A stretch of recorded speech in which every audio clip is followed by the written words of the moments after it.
Hi everybody, I'm Bree the Plant Lady, continuing on with my video featuring my top favorite plants for January here in Zone 7, North Carolina. Now I have to include the super hardy Windmill Palm as part of my top 5. Not only does it look good because it has this great evergreen foliage, but it's been an amazing feature during our recent ice and snowstorms that we have been enduring. Trachycarpus fortunei, the hardy windmill palm, is actually an Asian native that does really well in the southeast United States. It's generally very low maintenance with very few pest or disease problems.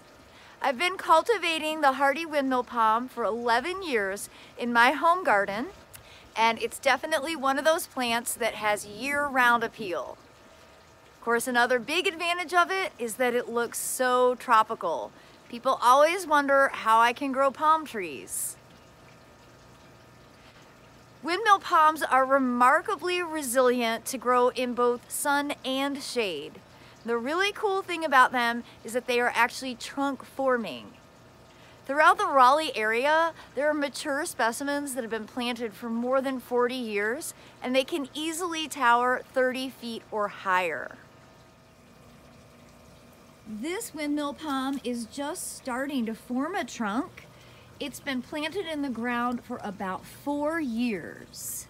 You can see it has lots of beautiful tropical leaves that really help anchor this corner in the backyard of my home foodscape. Of course, I have a Trachycarpus right here in the front porch bed. This has actually been planted for 11 years. It got off to a slow start, but you can really see that trunk that has formed now.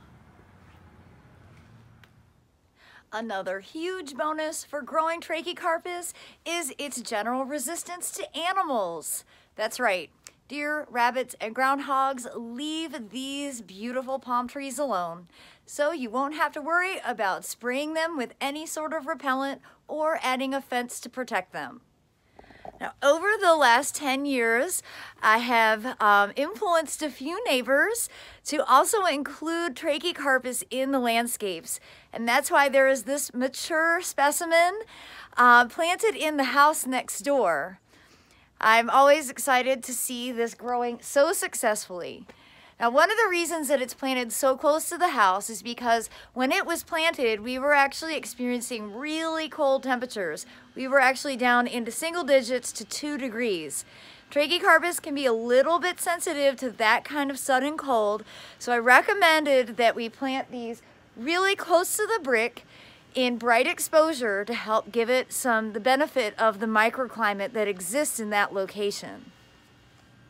Trachycarpus are really easy to grow from seed, and that's primarily how they're produced. They flower usually every spring or summer.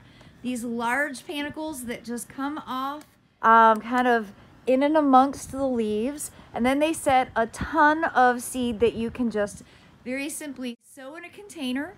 It will germinate readily, and then you'll be able to have your own windmill palm plantings. I hope you'll be inspired to include Trachycarpus fortunei, the hardy windmill palm, into your Zone 7 landscape as well.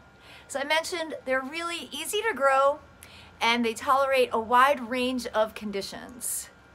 Now be sure to tune in tomorrow for my next top 5 January interest plant as we count down the days to what feels like a month that's lasted a year.